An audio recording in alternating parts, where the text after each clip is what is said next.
Imagine spending your entire life searching for truth, only to realize that everything you once believed in was meaningless. Imagine reaching the peak of success, wealth, and fame, yet feeling as if you are standing on the edge of a vast, dark abyss. This is not a hypothetical scenario. It was the reality of one of the greatest minds in history, Friedrich Nietzsche. Most people know Nietzsche as the philosopher who declared that God is dead, a thinker whose ideas reshaped modern thought. But what many do not realize is that behind his intellectual brilliance was a man tormented by existential despair. He spent his life wrestling with the deepest questions of existence, challenging everything society held sacred. Yet in the end, he faced a fate as tragic as his philosophy was profound. Perhaps you, too, have felt the weight of these questions at some point. Maybe, in the quiet moments of your day, when distractions fade away, you've wondered, what is the meaning of life? Why am I here? If so, you are not alone. The search for meaning is a struggle as old as humanity itself, and few have explored it as deeply or as relentlessly as Nietzsche. In today's journey, we will uncover the story of a man who dared to question everything, a man whose ideas challenged the foundations of morality, religion, and human purpose, a man who, despite his brilliance, spent his final years lost in madness. And by the end, you may find yourself looking at your own life in a completely different way. Friedrich Nietzsche was born in 1844 in a small town in Germany. His early life seemed destined for religious devotion. His father was a Lutheran pastor, and Nietzsche himself was expected to follow in his footsteps. But as he grew older, he began to question everything he had been taught. The more he studied philosophy, literature, and science, the more he saw contradictions in the beliefs that surrounded him. By his 20s, Nietzsche had already become a rising intellectual force. He was a professor of philology, a scholar of ancient texts, but his true passion lay elsewhere. He wanted to understand life not through faith, but through reason, through art, through the raw power of human will. He saw that the world was changing, science was advancing, traditional religious beliefs were weakening, and the moral structures that had guided humanity for centuries were beginning to collapse.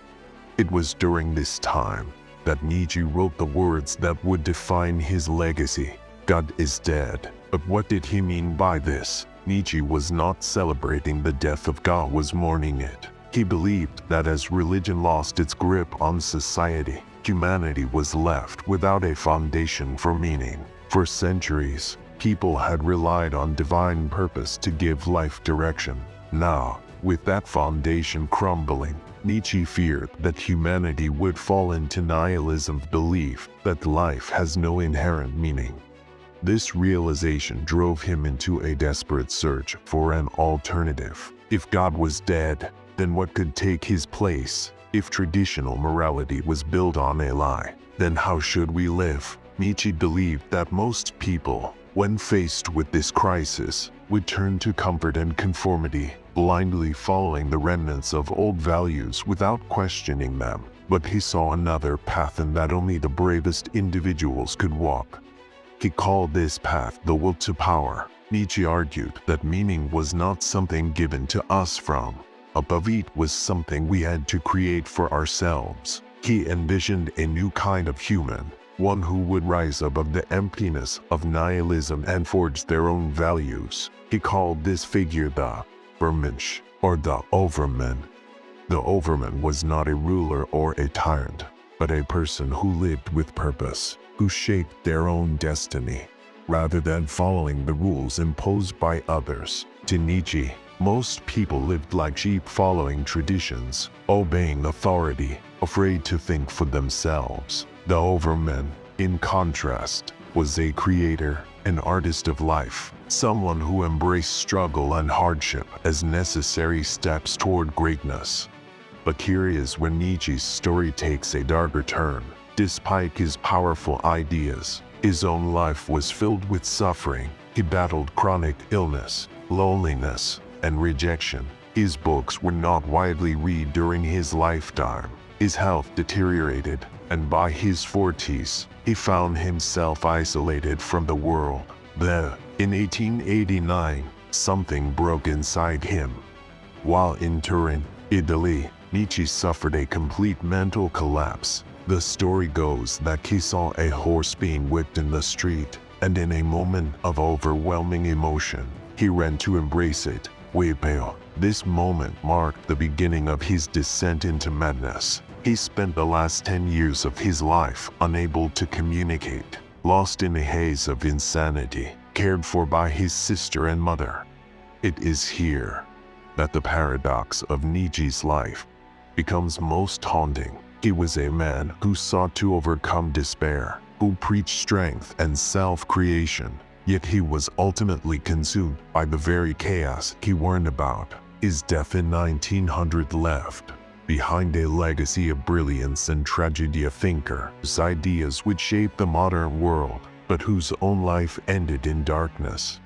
So what can we learn from Nietzsche's search for meaning? Perhaps the most important lesson is this: the search itself is what defines us. Nietzsche did not find an absolute answer, but he showed that meaning is not something we passively receive, it is something we must actively create. We are not here to follow, to conform, to accept ready-made truths. We are here to struggle, to question, to shape our own lives with courage. And so, I leave you with this question: what meaning are you choosing to create? Because in the end, the most powerful realization may be this: there is no ultimate answer waiting to be discovered. There is only the answer you decide to live.